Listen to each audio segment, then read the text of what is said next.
The Reds cut through the dross to find themselves a new boss, and the games against the Blues are definitely worthy of boos.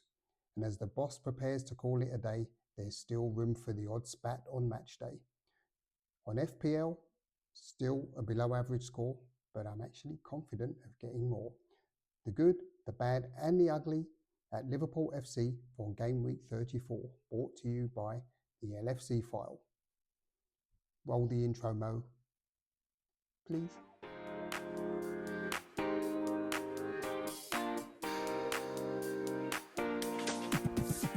Welcome back, one and all, for the latest instalment of the Good, the Bad and the Ugly podcast at Liverpool FC, brought to you proudly by the LFC file and myself, of course, Ben Green. Thanks very much for stopping by, as always, and remember, if you do like the content, if it floats your boat, remember to press the like button. Please do subscribe, that will really help me out, and press the notification bell so you know when the next episode is going to be available.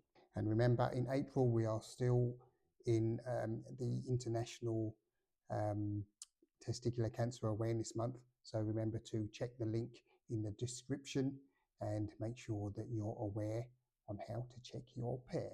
Yes, without further ado, let's get into it with the good. So the good this week is following weeks and I guess months of speculation, Liverpool have settled on a new boss. So I believe he's 45 years old. He's currently the Feyenoord boss, and his name is Arend Martijn Arne Slot. And that immediately brings to mind, if Liverpool are successful under him, then they will be called the Slot Machine. And I've got the Echo here that have got their headline, Liverpool reach agreement with Feyenoord to make Arne Slot their new manager. So at least this is some certainty, let's say, before the season comes to a close, and it's something we can look forward to. The king is dead, long live the king, so to speak. Anyway, that gem aside, yeah, it seems most of us were originally, of course, after Xabi Alonso. That seemed to fall through because, of course, he wanted to stay with Leverkusen, which is perfectly understandable. And then following that, it seemed as if Ruben Amorim from Sporting Lisbon was in the discussion, but apparently he wanted some ridiculous amount in salary, and so the club promptly told him to do one. And it seems as if they've settled on Mr. Arne Slot, who, by all accounts, seems to have a very similar philosophy to Jürgen Klopp. He's also someone that has been successful insofar as he's won some silverware. I believe Feyenoord won the Dutch Cup this year. And they're second in the league on a fairly, let's say, relatively speaking, meagre budget. So this is exactly what Liverpool expect from their managers. Fairly similar to Klopp insofar as he's come from a reasonably well-known club, Dortmund, Feyenoord. Fairly similar standings, I would say. Dortmund may be slightly more high profile, but then the Bundesliga is a bit more higher profile, I would say, than the Eredivisie.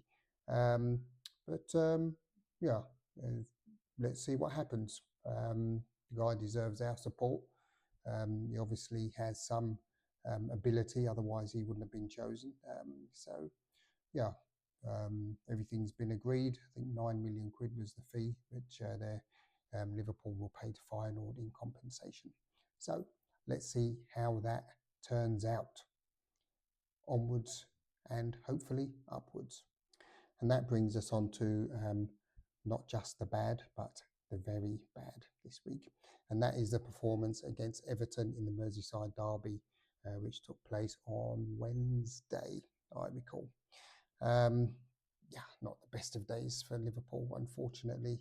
We came out 2-0 losers at Goodison Park. And I've got Talk Sport here with their headline, full-time at Goodison, 2-0 Everton, Liverpool, fire. The Toffees win the derby. Is the title over for LFC? Well, following the result against West Ham, which we'll come on to later. Yes, I think it probably is. yeah, and then they go on to say, what did you make of the game? Yeah, it's a bit crap, really. I think this goes without saying. I think when you look at the likes of Salah in the game, absolutely terrible. It's like he'd never seen a ball before, which is a bit strange. He just didn't play. Very bad day for him. Yeah, the whole team didn't do very well. Núñez missed a glaring chance to get Liverpool back into the game, which of course has led to some disgruntlement, let's put it that way, on social media, and hence, speculation over his future. But let's not throw the baby out with the bathwater, so to speak, and see what comes next. I don't want to dwell on that. It is what it is. Not the best of performances, and it hasn't helped matters. What can you say? It's just one of those days. Another one similar to Atalanta where nothing seemed to go right.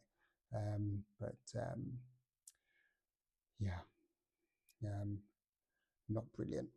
Not brilliant by a very, very, very, very long stretch. Not even good. Very bad. And for the ugly this week, we have, I wouldn't say it's that ugly. It's a bit of a twofold thing. Firstly, the result against West Ham yesterday, which wasn't so much an ugly, just a disappointment. Drawing 2-2 away at the London Stadium, or City of London Stadium, I think it's called. Jared Bowen put the Hammers in the lead. And then just after half time, Andy Robertson scored. Very rare goal from him, but every goal's a goal, as they say. And Liverpool looked as if they were going to be on course for a win. I forgot his name. Areola scored an own goal on 65 minutes, and Liverpool really were in control of the game. And then, unfortunately, out of nothing, Michail Antonio scored a header against a run of play. And got them a share of the spoils. And we've got the official Liverpool FC tweet here with full-time. Nothing else. 2-2 full-time.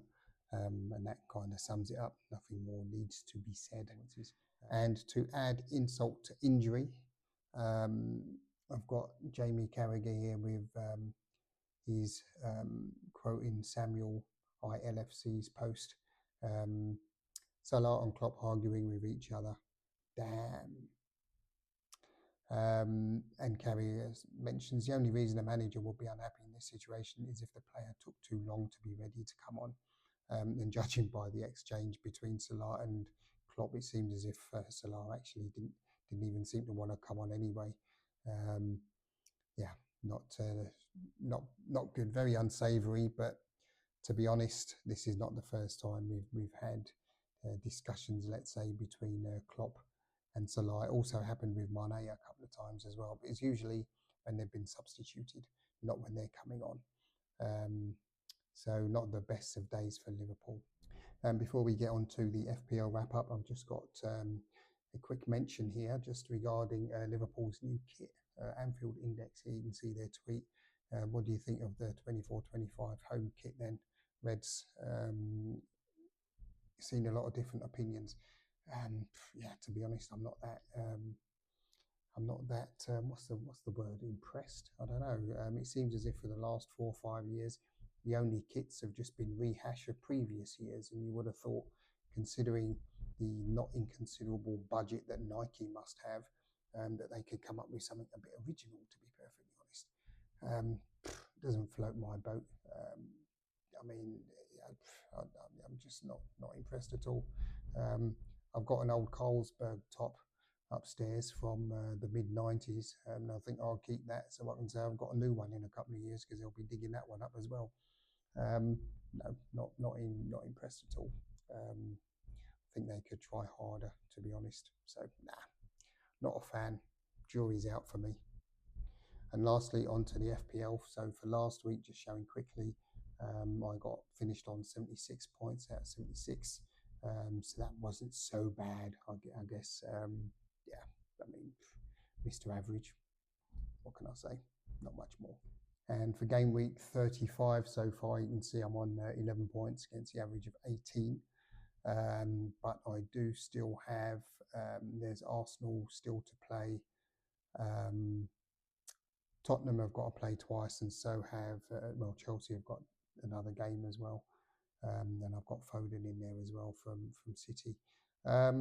Yeah, let's see what happens. I played the bench boost, but nothing spectacular there, unfortunately. An extra 5 points, so that saved me blushes so far. Yeah, I'm confident that there'll be a few more points in the bag before the week closes. Onto the league situation, you can see Düsseldorf Super League, absolutely nothing to write home about there. Yeah, almost, yeah, not quite the bottom scorer, but not far off. Yeah, same old there, business as usual. And on the League of Kings, you can see I'm in third position on 1,721 points. Which is 28 points by my humble math off Kitman All Stars. Yes, it's still all to play for. Let's see. I've still got a free hit to play, so let's see how that pans out. I've got a plan for that one. So yeah, I haven't given up yet. And that wraps it up for me, folks. Thanks for stopping by at the end of this week's episode. Yeah, just a quick reminder, actually, again, for the International Testicular Cancer Awareness Month, check the description down below, so to speak, down below, and make sure you check and you're aware of how to check your pair. It's very important. So with that, I bring matters to a close. Again, thanks for stopping by. It's much appreciated. Remember, please do like, subscribe, and press the notification bell so you know when the next episode is going to be available. Follow the blog on Facebook, Instagram, and X. And until next time, enjoy the weather. I think it's beginning to perk up a bit now. So until next time, look after yourselves, folks. Peace. The LFC file.